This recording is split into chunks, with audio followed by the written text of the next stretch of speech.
कई बार ज़िंदगी में सब कुछ हमारे सामने होता है, अपॉर्चुनिटीज़, ग्रोथ, पैसा, लेकिन सिर्फ एक वजह से वो सब हमारे हाथों से फिसल जाता है क्योंकि हम अपने लिए सही बोल नहीं पाए। हमें यही नहीं पता होता कि हमें कब क्या बोलना है।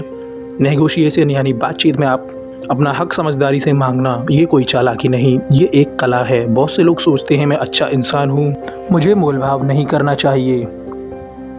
अगर मैंने ज़्यादा मांग लिया तो सामने वाला क्या सोचेगा, या फिर चुप रहना ही सही रहता है। लेकिन टिम कैसल कहते हैं, किताब हमें ये सिखाती है कि जो चुप रहता है वो बहुत कुछ खो देता है, और जो समझदारी से बोलता है वो अपनी दुनिया बना सकता है।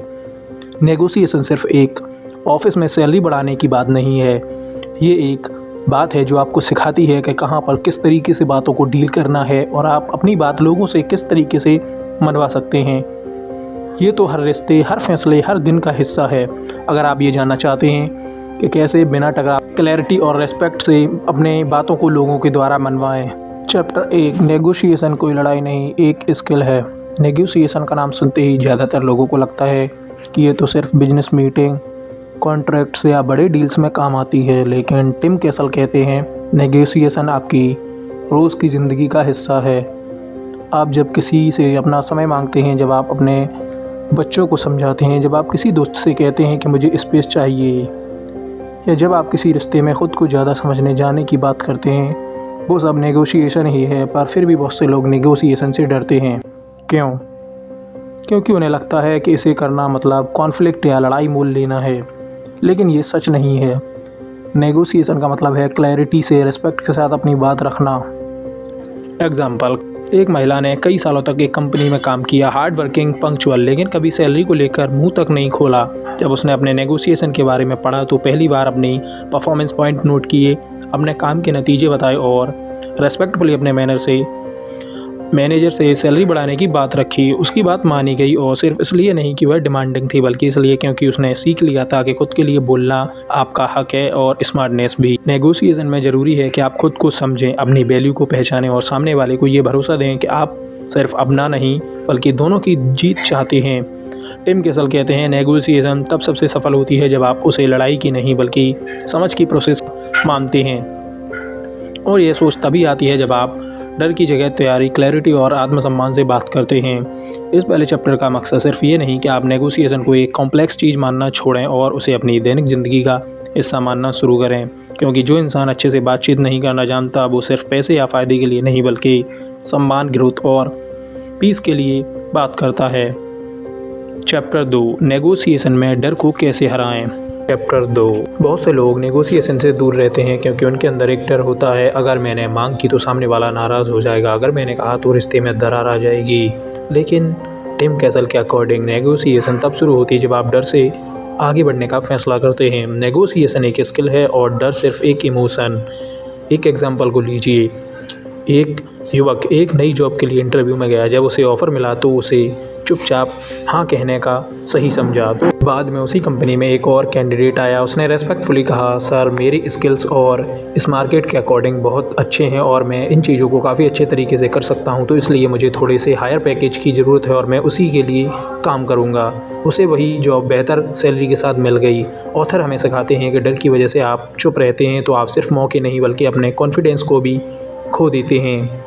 नेगोशिएशन में सबसे पहला स्टेप है डर को पहचानिए और उसे समझिए। डर तब आता है जब हमें अपनी वैल्यू पता नहीं होती। आपकी मेहनत, आपका टाइम, इन सब की एक कीमत है, उसे जानना आपको आवाज़ देता है। नेगोशिएशन में जब आप डरते हैं तो सामने वाला आपसे लीड ले लेता है, लेकिन जब आप शांत, सम्मान और आत्मविश्वास के साथ बोलते हैं तो दूसरे को भी आपकी बात समझ में आती है। ऑथर कहते हैं नेगोशिएशन जीतने की लड़ाई नहीं है, क्लैरिटी का एक संवाद है, और क्लैरिटी डर को डिज़ोल्व करती है। चैप्टर 3, अपनी वैल्यू को समझिए तभी कोई और भी आपकी वैल्यू समझेगा। तो नेगोशिएशन का असली आधार है आप खुद को किस नज़र से देखते हैं। अगर आपको लगता है कि आप कमज़ोर हैं या फिर आप उस चीज़ के लायक नहीं हैं जो आप मांग रहे हैं, तो सामने वाला भी वही एनर्जी महसूस करता है और आपको उन सब चीज़ों को देने से मना कर देता है। ऑथर कहते हैं नेगोशिएशन में आप दूसरों से लीड नहीं दे सकते, उनसे पहले आपको ख़ुद को कन्विंस करना होगा कि आप इसके लिए तैयार हैं। एग्जाम्पल, एक फ्रीलांसर हर बार कम प्राइस पर काम करता था क्योंकि उसे लगता था अगर ज़्यादा प्राइस की डिमांड करेगा तो क्लाइंट चला जाएगा। एक दिन उसने अपने सारे पास्ट काम को नोट किया, प्रोजेक्ट रिजल्ट्स, क्लाइंट फीडबैक्स, उसे एक प्रेजेंटेशन बनाई और नेक्स्ट क्लाइंट के कॉन्फिडेंटली कहा ये मेरी वैल्यू है और मेरा काम। इसका रिज्यूमे उसने अपने क्लाइंट्स को दिखाया और क्लाइंट्स ने बिना किसी आर्गूमेंट के उसकी शर्तों को मान लिया। तो उसकी एनर्जी में कॉन्फिडेंस था, क्लैरिटी थी। नेगोशिएशन की ताकत तब आती है जब आपको पता होता है कि आप क्या ऑफ़र कर रहे हैं। ऑथर कहते हैं वैल्यू हमेशा प्राइस से ज़्यादा स्ट्रॉन्ग होती है। जब आप अपनी वैल्यू को रेस्पेक्ट करते हैं तो दूसरा इंसान भी आपको काफ़ी सीरियस लेता है और आपकी वैल्यू की रेस्पेक्ट करता है। नेगोशिएशन में झुकना और हम्बल रहना ज़रूरी है, लेकिन इसका मतलब ये नहीं कि आप खुद को कम समझें। आप रेस्पेक्टफुल हो सकते हैं और कॉन्फिडेंट भी, आप विनम्र हो सकते हैं, पर अपनी बात पूरी क्लैरिटी से रखने के लिए आपको हम्बल होने की ज़रूरत है। नेगोशिएशन तभी बेहतर होता है जब आप खुद से कहना जानते हैं मैं इस बातचीत में अपनी वैल्यू लेकर आ रहा हूँ। चैप्टर 4, जब आप ना कहते हैं तब नेगोशिएशन शुरू होती है। बहुत से लोग नेगोशिएशन को हाँ बोलने की कला समझते हैं, लेकिन ऑथर कहते हैं नेगोशिएशन की असली शुरुआत तब होती है जब आप ना कहने की हिम्मत रखते हैं और ना एक रास्ता बंद नहीं करता बल्कि आपके सामने कई और विकल्प भी रख देता है। टिम केसल कहते हैं कि जब आप ना कहते हैं तो आप खुद की लिमिट तय करते हैं और यही लिमिट आपको रेस्पेक्ट दिलाती हैं। नेगोशिएशन में हमेशा एग्री कर जाना या डर के मारे कॉम्प्रोमाइज़ कर लेना आपकी वैल्यू को कम करता है। और ना कहने का मतलब ईगो दिखाना नहीं, ये बताता है कि आपकी एनर्जी, टाइम और स्किल को लेकर आप काफ़ी ज़्यादा सीरियस हैं। नेगोशिएशन एक दो तरफ़ा बातचीत है और उसमें स्वस्थ सीमाओं का होना ज़रूरी है। चैप्टर 5, तैयारी, बातचीत जीतने का पहला कदम। नेगोशिएशन में जीत सिर्फ तब नहीं मिलती जब आप बेहतर बोलते हैं, बल्कि तब मिलती है जब आप बेटर प्रिपेयर्ड होते हैं। ऑथर कहते हैं नेगोशिएशन एक स्टेज है और आप जितना रिहर्सल करेंगे उतना बेहतर परफॉर्म करेंगे। आप किसे बात करने जा रहे हैं, आपका बैकग्राउंड क्या है और सामने वाले का बैकग्राउंड क्या है, उसे क्या चाहिए और आपके पास क्या ऑफ़र है, आपकी न्यूनतम सीमा क्या है। इन सवालों को जब एक स्पष्ट रूप से आप समझ लेते हैं तो बातचीत एक गेम की तरह नहीं, एक म्यूचुअल समझदारी की तरह होती है। एग्जाम्पल लीजिए, एक स्टार्टअप फाउंडर ने इन्वेस्टर्स के साथ पहली बार नेगोशिएशन करी। वो नर्वस था, लेकिन उसे प्रिपरेशन में कोई कमी नहीं की थी। उसने कंप्यूटेड डाटा, प्रोजेक्शंस और प्रोडक्ट रोड मैप सब रेडी किया। मीटिंग में उसने काम और कॉन्फिडेंट होकर बात रखी और जो इन्वेस्टर पहले इक्विटी ज़्यादा मांग रहा था उसे फाउंडर की क्लैरिटी और तैयारी से इम्प्रेस होकर बेहतर डील दी। तो नेगोशिएशन में मैजिक तब होता है जब आप सामने वाले से ज़्यादा उसकी नीड को समझते हैं। तैयारी सिर्फ नंबर और फैक्ट की नहीं होती, वो माइंडसेट की होती है। आप जितना कॉन्फिडेंट होते हैं उतना ही सामने वाला आपके साथ बातचीत करने के लिए रेडी होता है।